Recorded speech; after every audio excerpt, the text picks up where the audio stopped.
Საფარიძეს. მოგეხსენებათ დღეს პრემიერ-მინისტრობის კანდიდატი დღეს საღამოს დაასახელებს მთავრობის შემადგენლობას. ქართული ოცნების ლიდერების მიერ წინასწარ გაკეთებული განცხადებიდან უკვე ცხადია, რომ მთავრობის შემადგენლობა დარჩება იგივე, შეიძლება მხოლოდ და მხოლოდ შინაგან საქმეთა მინისტრი.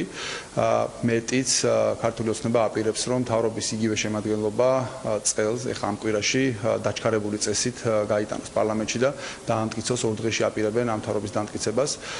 ჩვენ ვთვლით, რომ ამ მთავრობის ამ შემადგენლობამ ბოლო 1 წლის განმავლობაში აჩვენა, რომ ქვეყნის წინაშე მდგომი მთავარი გამოწვევის ეკონომიკის გაუარესების დასაქმების პრობლემის გადაჭრის აი ამ საკითხებთან მიმართებაში ამ მთავრობამ აჩვენა უკიდურესი არაკომპეტენტურობა და უუნარობა ნაცვლად იმისა, რომ შეესრულებინათ უხვადგაცემული დაპირებები, რომელიც მათ გაცეს საპარლამენტო არჩევნების წინ.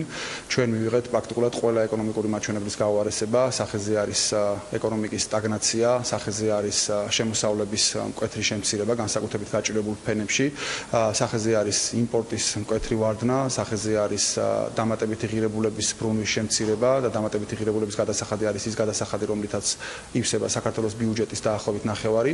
სახეზე არის საბიუჯეტო შემოსავლების მკვეთრი ვარდნა, დღევანდელი მდგომარეობით ბიუჯეტს აკლია დაახლოებით 700 მილიონ ლარამდე. აი ამ ფონზე, ყველაფერი ამ ფონზე ჩვენ დღეს ქართული ოცნება გვთავაზობს, რომ 2 დღეში დაჩქარებული წესით დავამტკიცოთ იგივე მთავრობა, რა მთავრობაც ქვეყანა მიიყვანა სწორედ აი ამ მდგომარეობამდე.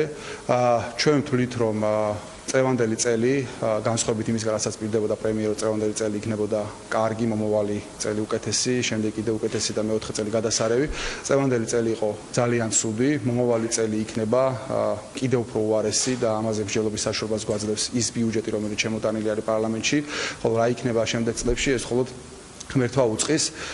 მე მინდა გაჩვენოთ მონაცემები, რომელიც ახლა არსებობს და ეს არის მონაცემები, რომელიც განთავსებული არის საქართველოს სტატისტიკის ეროვნული სამსახურისა და ფინანსთა სამინისტროს ოფიციალურ ვებგვერდებზე. ეს არ არის ნაციონალური მოძრაობის ციფრები, ეს არის ციფრები, რომელიც ოფიციალურად არის გამოქვეყნებული საქართველოს მთავრობის სხვადასხვა უწყებების მიერ. ეს არის პირველი სლაიდი, რომელსაც თქვენ ახლა უყურებთ და აქ ძალიან ნათლად ჩანს, რომ გასული წლის მეოთხე კვარტალიდან სახეზე არის ეკონომიკური ზრდის მკვეთრი ვარდნა 7.9%-იანი ზრდიდან ჩვენ ჩამოვედით 1.3%-იან ზრდამდე.